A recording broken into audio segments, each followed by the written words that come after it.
Heartbreak for the Auburn Tigers as they lose a gut-wrenching game to the Baylor Bears in South Dakota for the season opener for basketball. Joined by Brandie Mac tonight, and we're going to talk about it. I want to thank everybody out there for listening and checking out the Auburn Daily Show and or podcast, depending upon wherever you're watching or listening. If it's on YouTube, make sure, if you don't already, please subscribe to the channel. And if it is wherever you get your podcast, make sure to like, follow, subscribe, whatever the little button or indicator says. Helps the show out a ton. If you are there, feel so inclined, please leave us a 5-star review. Also helps the channel and the show grow. Before we get to talk about the game, it is the most topical time in the world. No better time for the show sponsor, the Opelika Rage Room.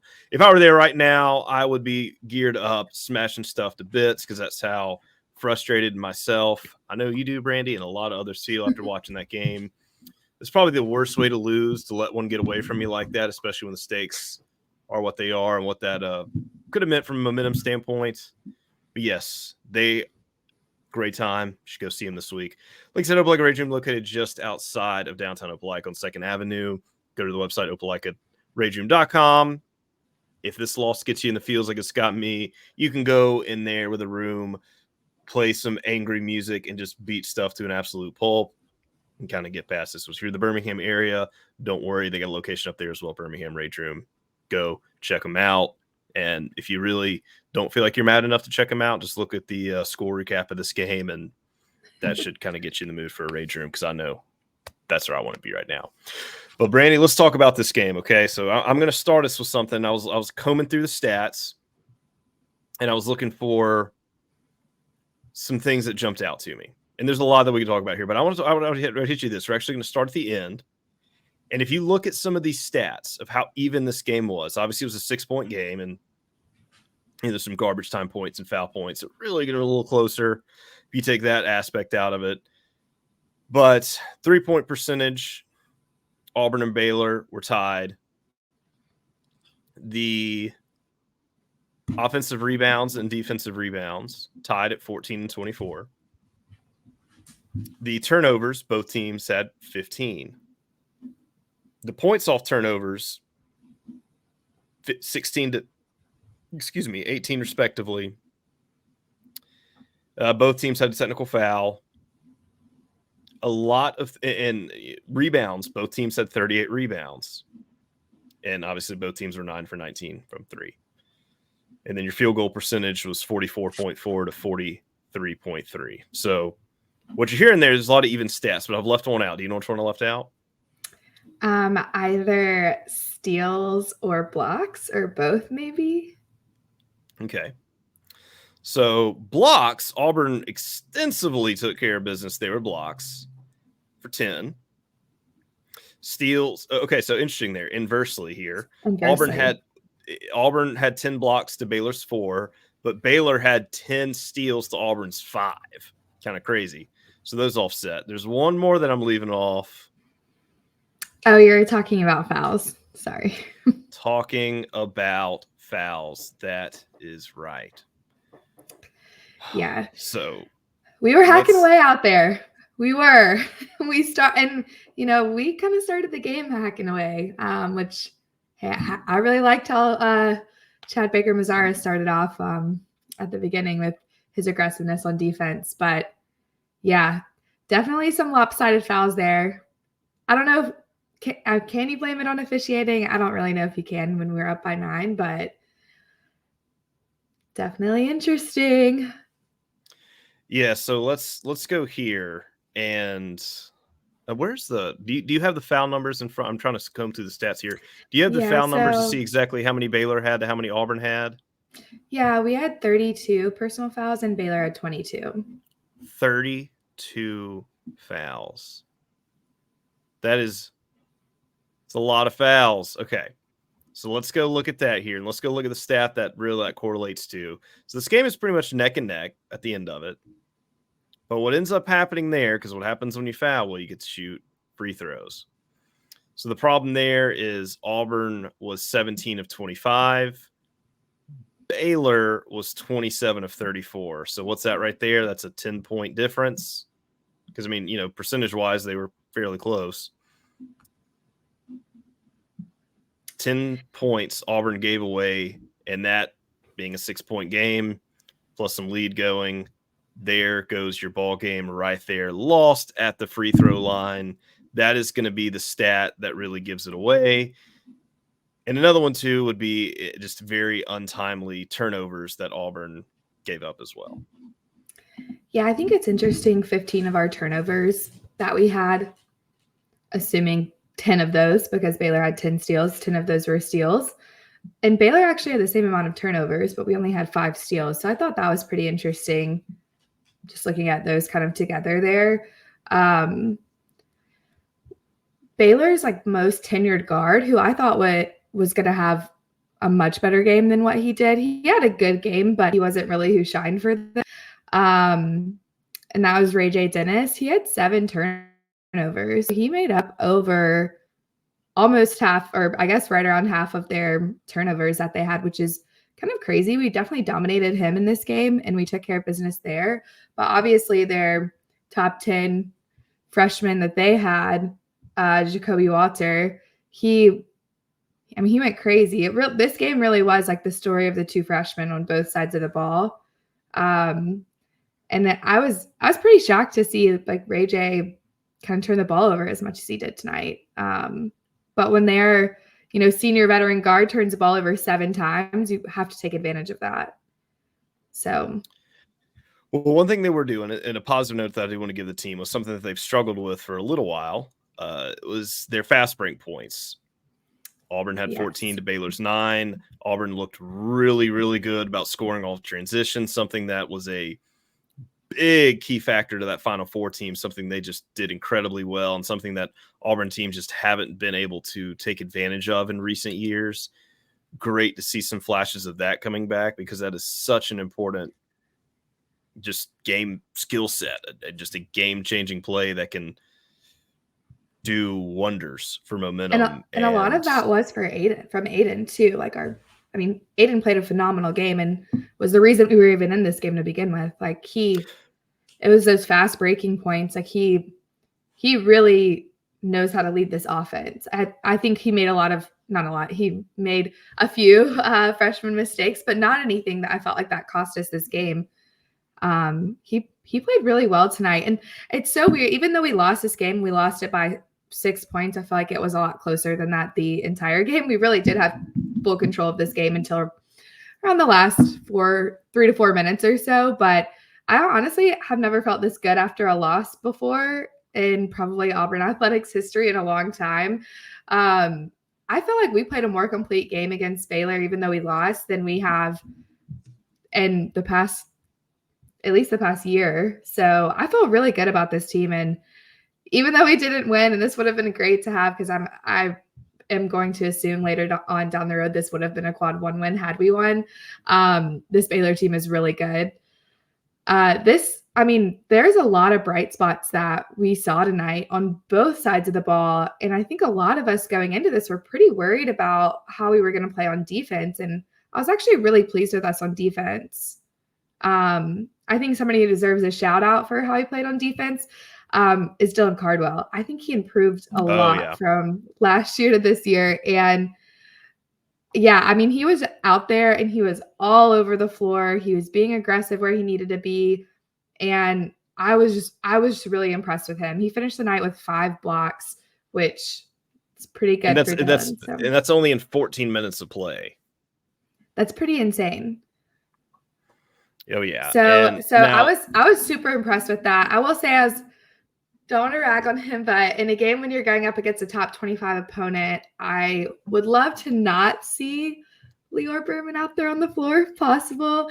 I think he's a great basketball player, but in top 25 matchups like this, I would love for this team to not be in foul trouble. It's where we don't have to go out there and play, some of those guys who are deeper on our reserves and on our bench.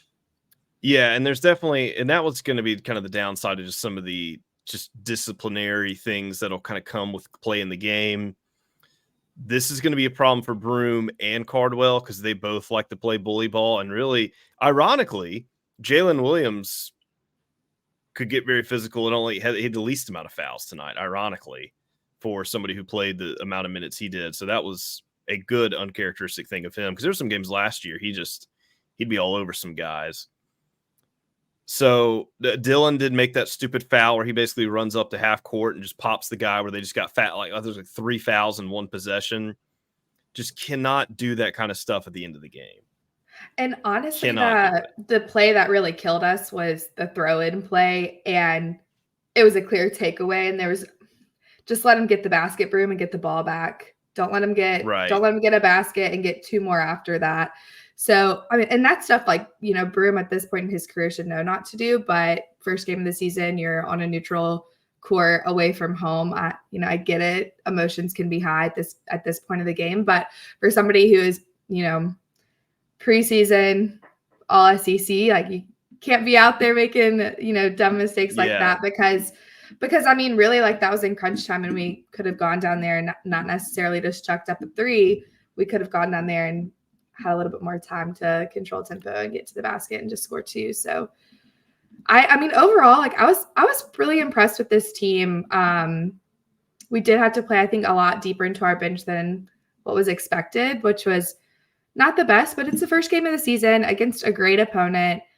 And I don't know. We didn't have any film to watch on Baylor. That was talked about a little bit throughout the game, and posted on social media. Like, we were sent nothing from them. So I get that. And that kind of makes sense when their freshman goes off. You don't have film on somebody who's never played college basketball before. So yeah, I mean, he really, yeah.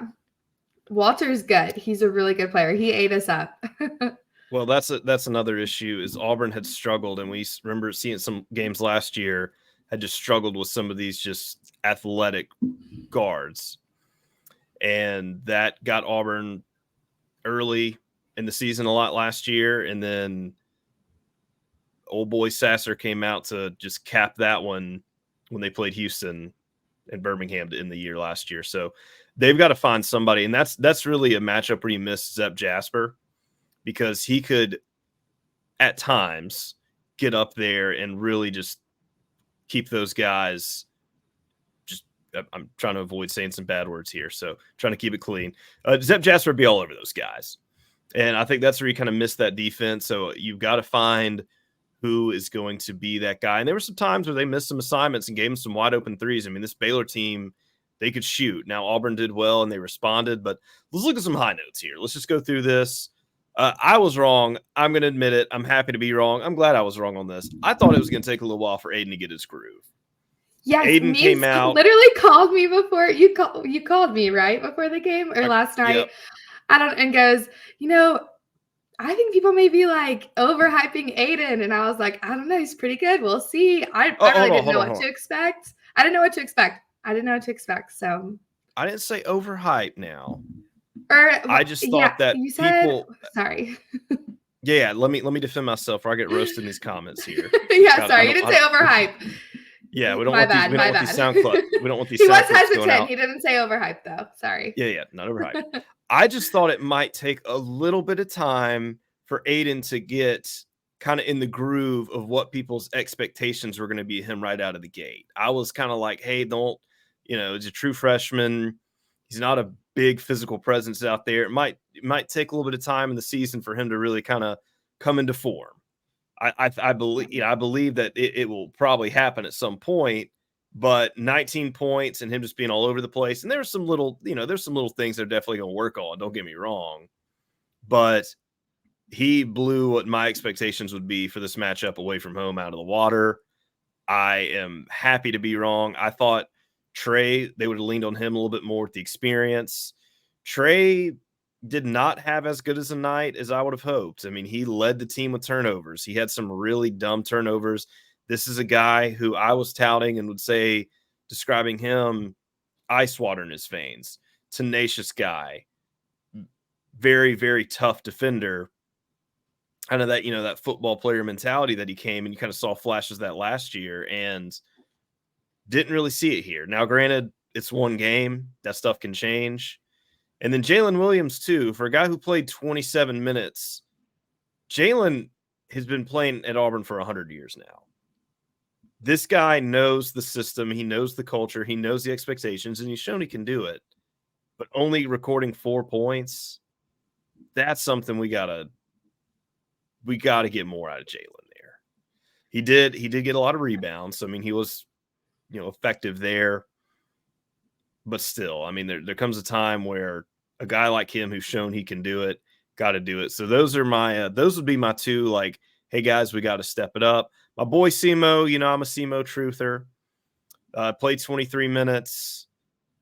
Chris Moore is not going to be your all over the place guy.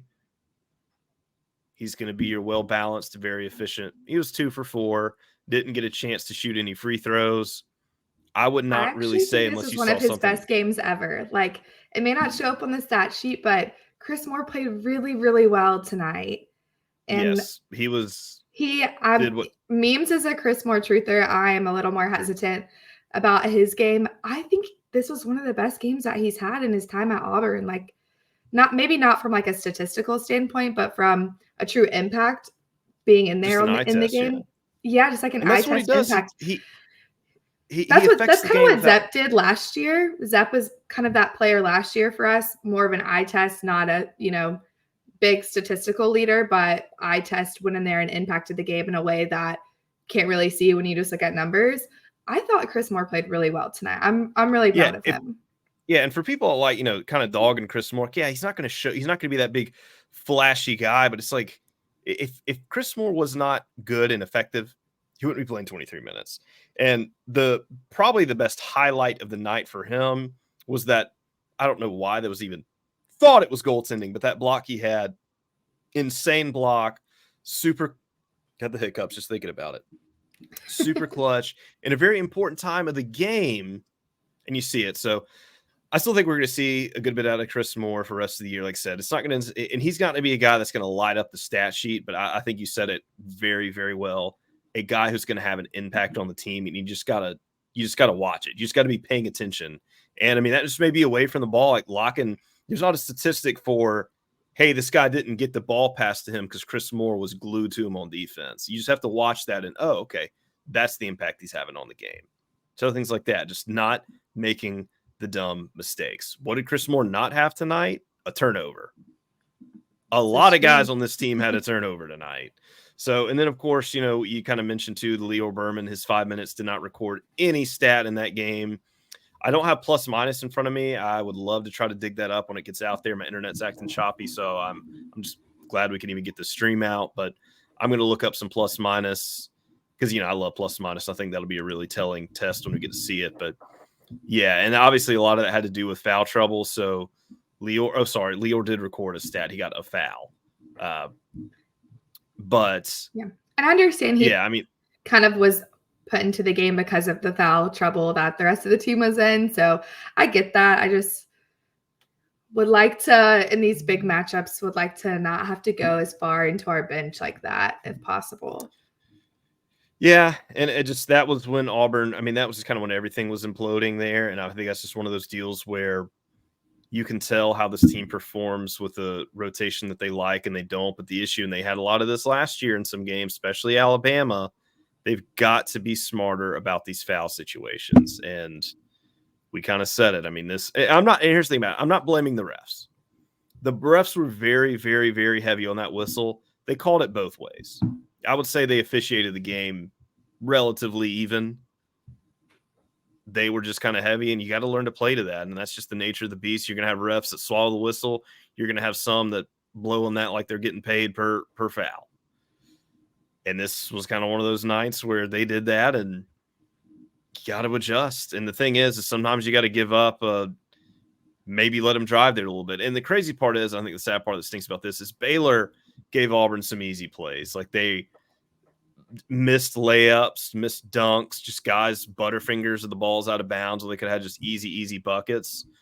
So that's stuff they got to take advantage of. But some of those plays, like I said, not too far after, Auburn went and turned it over. I'm getting negative now. I'm kind of in a sad mood. Let's crank it back up here. Let's crank it back up. I need to get out of the gutter here. The team looked. This is, if everybody stays healthy, hear me out here. This is going to be the worst this team looks all season. They're going to get better. I don't even think that they looked bad tonight. So I think the thing for me is like there's a lot to look forward to in this season and with this team that I don't feel like we had to look forward to at this point after game one, given we didn't play a top 25 opponent in game one last year. But the stuff that we had issues with tonight is stuff that we can fix, like stuff Easily. that will be fixed like later down the road with experience, with, we talked about Trey's turnovers, but Aiden did have 3 turnovers tonight too, and did make a very small few careless mistakes. And we didn't really see Chaney's impact on the game until late until the second half. And I think we'll see his impact more as he gets adjusted to Division I basketball. And it makes you appreciate Wynn, because that was facilitating the point guard is a tough deal. And there are some things that Trey and or Aiden are and have and will do better than Wendell Green did. But Wendell, man, he was like a wizard with that ball. He controlled that ball very, very well, distributed. Now, I mentioned we did a space at halftime. Wendell did not get as many assists as I would like. I'm excited to see Aiden got 6. I'm glad to see that the team, there was a good bit of assists spread throughout the team. So they're doing what they need to do. And I think I love assists, because it means everybody's better around you, and it puts defenses in a tough spot because they don't know exactly who to go after, especially when you're, hey, I'm a threat, or I can facilitate it to the next guy who's going to get a bucket. Where do you want to come on defense? Pick your poison. That's what I like. And I'm glad Aiden can. I mean, the best distributor that I've seen at Auburn was assist king Sharife Cooper. He could just get that ball to whoever, get the buckets, and he was great at that. But also, too, Sharife could call his own number and get his shot as well. I'm not saying Aiden Holloway is necessarily Sharife Cooper. Don't get me wrong. I'm just trying to tout out. I love it when guys get assists. Something we had not been seeing a lot last season at the point. Happy that we've got it now. Now, tell me some other things that you're excited to see about, because there's one stat column I haven't even gotten to yet that we need to talk about. I'm going to see if you can read my mind. We kind of messed this up last episode. You know what I'm talking about? I'm assuming it's a 3-point percentage, because our 3-point percentage was so abysmal last year. I did want to call out just individual efficiency that's one of my favorite stats to look at after a game. And Janai led in efficiency, with Dylan actually right behind him, and then Aiden, and then Denver. So that's pretty exciting. I think that Dylan was literally right behind Janai with only 14 minutes. Is that how many minutes that Dylan ended up playing? But yes, we can talk about 3-point percentage. I just wanted to call out that Janai was most efficient player on the floor for us tonight. And also what you were talking about with Sharife too. I'm really curious to see. I don't know just like what the Final Four's effective field goal percentage was, like what I would like Bryce and Jared's effective field goal percentage was, but I'm really curious to kind of compare Sharif's effective field goal percentage to Aiden's later down the road when he has more games under his belt, because I believe Sharif's probably one of our best effective field goal percentage players in the history of Auburn basketball. Although somebody stat check me on that. That's really me just assuming that. I know he had an extremely great number when he was here. So I'm excited to compare kind of Aiden and Sharif's EFGs later on down the road. We are from the floor and 3-point percentage, like blew that out of the water tonight. So there are a lot of exciting things to look forward to with this team. Yeah, both 9 for 19. That is a number from 3. That's a number we take. Because there were some 50%. Games. Aiden 50. Broom.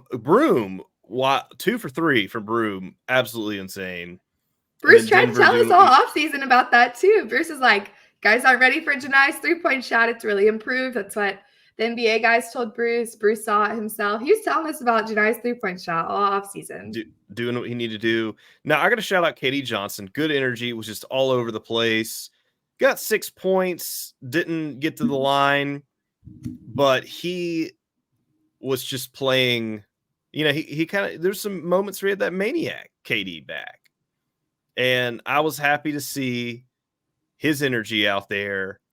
And another thing, and this is going to sound kind of counterintuitive, where I was like, oh, he didn't read a stat sheet, but you didn't see a whole lot of KD on the stat sheet. And that's not a bad thing, because hear me out. Especially earlier last year, you were seeing KD on the stat sheet in the wrong ways for the wrong reasons. There were those games where KD's just hawking up these threes, getting nothing on him. KD took 1 3 and he missed it, and that's fine. But he didn't miss 6. And you look back at some of these games last year and you look at his 3-point percentage, you were like, man, if we had those possessions back and KD just didn't get the ball and immediately call his number, because there were just times where he wasn't taking smart shots. And the shots weren't there. Obviously, there's some level of discipline that KD was having. He's not taking these stupid shots. And like I said, I'm about to go back and rewatch the games when I get that far into it. But I'm just assuming if you didn't see him, he didn't take them. And he moved the ball around and he got a 60%, 3 for 5, 6 points, and missed 1 3. That's fine. But he didn't miss a bunch. So, and like I said, Auburn only took a total of, 5, 8, 10. Oh, I just said it, 19. I'm an idiot. I'm almost counting a number I just said a few minutes ago. It's kind of late, guys. It was a late game. We're recording. It's currently 11:38 Central Time as we're recording this, so bear with us. We're about to wrap it up, but yeah, there were some games last year where they took really high volume. So I'm glad to see that efficiency is better, and there's going to be things that this team cleans up. Obviously, when you're playing a high caliber opponent like Baylor, some of your bads are going to look worse. But the thing is, if your goods look good against Baylor, just imagine how they're going to look as they can develop and refine these things throughout the season. And I think the number one thing for this team is that they can stay healthy. I think Chad Baker-Mazar surprised some people. He only played 12 minutes, but Chaney was quiet. I'm not going to say he did anything really bad or good. He was just quiet. I agree. A lot of hype around him. I know we both were. Look, it's coming, okay?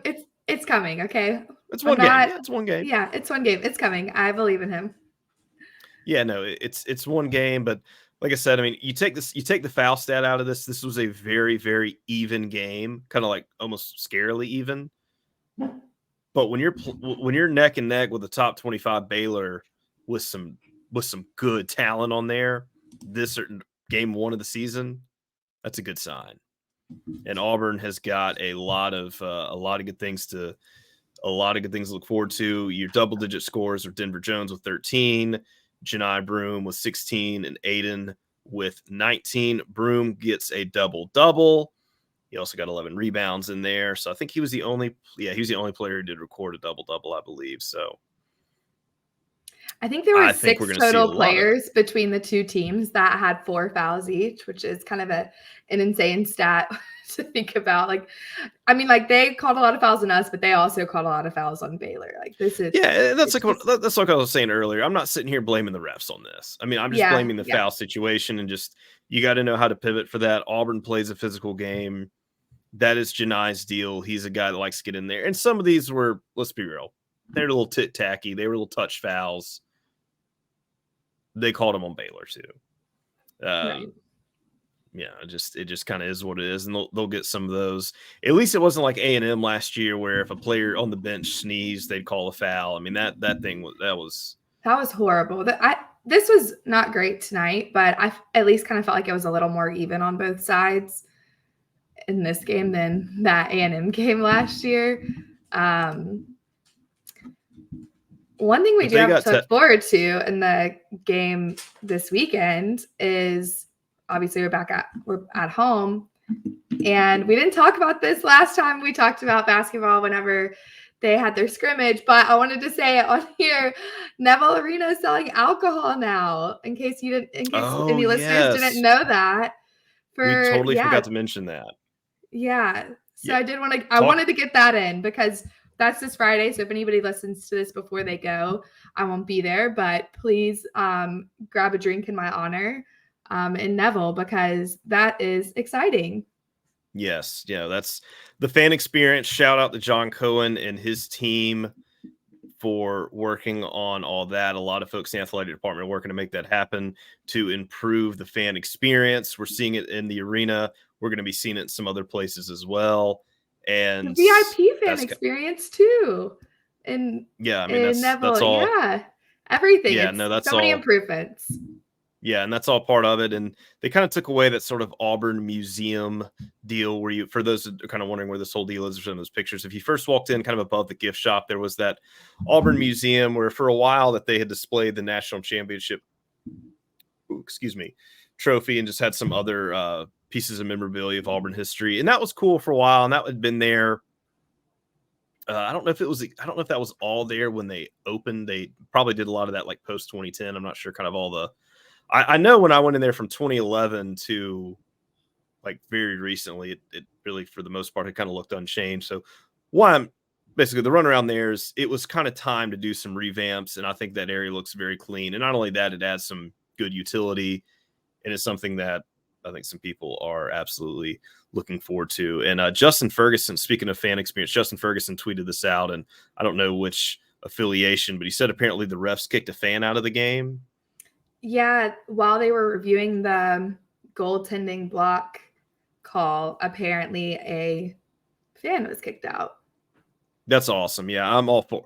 I think every sporting event at least needs not just security, but the fact that the refs did it, that makes it even better. I think every basketball game should have at least one fan ejected by the refs. Oh, Brandie's frozen. Oh, okay. I thought you were frozen up for a second. I was like, oh, it just delayed. It just delayed your. I just delayed it again. Good. Okay, sorry. No, you're good. Yeah. For those listening, internet is kind of crazy here. I don't know why it decided. I'm recording down in Auburn, hence the barn. Memes is broke. Here. Memes is broke. Yes, times are hard. Well, but I think I heard you right. I agree with what you said about the fans. So yes, it doesn't matter if you heard me or not. Just say I agree. We should be in good shape. I agree. Whatever you said, I agree. Yes, thank you. But overall, I know there were some low points in this game. We just probably recorded a little too quickly after it ended, as far as just like the emotions of the episode. But overall, buy stock in this team. There is a lot of positive things to look forward to. As far as a top ranked, but we'll say kind of quad one matchup loss, Auburn had a lot of good things to see. A lot of struggles they had with previous seasons. It looks like there's some improvements, and some of the things that are kind of bleeding over, I think, are going to be very, very easily fixable. And a few of these things get tightened up and improved. This team is going to be very, very exciting. It's going to have one of the highest ceilings. I'm going to say right now, this is going to be one of the highest ceilings an Auburn team has had since the Final Four team. And I don't even think let me rephrase this. And by no means did anybody think that this time that year that team had that kind of ceiling. So I'm not going to say the sky's the limit because I don't want to bug that hard, but just be looking up. Even in a loss, I think this team rose its ceiling today. And that may sound kind of crazy. There's going to be some good stuff. If they stay healthy, big things to come. Brady, do you have any closing thoughts on this game or this team before we wrap this episode up so this horrible internet can quit plaguing me for the night? Just buy into this team, be there, support them. This is going to be a really fun season. Absolutely. Well, guys, you heard it here. Like I said, it's your host, Alex, better known as @AuburnMemes on the socials. Make sure to go there to check out the nonsense. I'm not going to act like I'm doing anything on there that's anything other than nonsense, but that's where you can find, interact, have fun with everything we got going on Twitter and Instagram. Of course, you can find Brandie on Instagram at Brandie Mac with 3 E's. Okay, there was a little delayed there. I was trying to tee it up for you. Yes, follow Brandie. Oh, sorry. At Brandie Mac. I didn't feel like it was delayed. Maybe it's been or not again. Yeah. Well, I'm blaming it on that at least. But go check out Brandie Mac. And of course, follow the Auburn Daily Show on Twitter, YouTube, wherever you get your podcasts. And of course, check out all this awesome stuff their staff is writing and posting online. I guess Facebook too at Auburn Daily for our Facebook users out there. Great way to get the content there. They are always churning out some really, really, really, really fun content, and they are like machines with it. A lot of good content from them. So go check it out. Follow the show. show everybody some love. We want to thank everybody for checking out the show and looking forward to being back with some more Auburn basketball. I'm feeling good about this game this upcoming Friday. Going to be a, fingers crossed, hopefully a pretty packed out arena. And I think do we feel safe to say this is probably going to be an Auburn dub this Friday, Brandie? If this is not an Auburn dub on Friday, then just forget everything good that we just said, because we have bigger problems. Yes, we are beating Southeastern Louisiana on Friday. Okay. Southeastern Louisiana with a very, very suspect logo that looks like the Skechers S. Just saying. We killed them in our baseball regional 2 years ago. So, well, that's all I needed here. Auburn by 90 this Friday. Well, thanks guys for listening, and we are out of here. We'll catch you next time.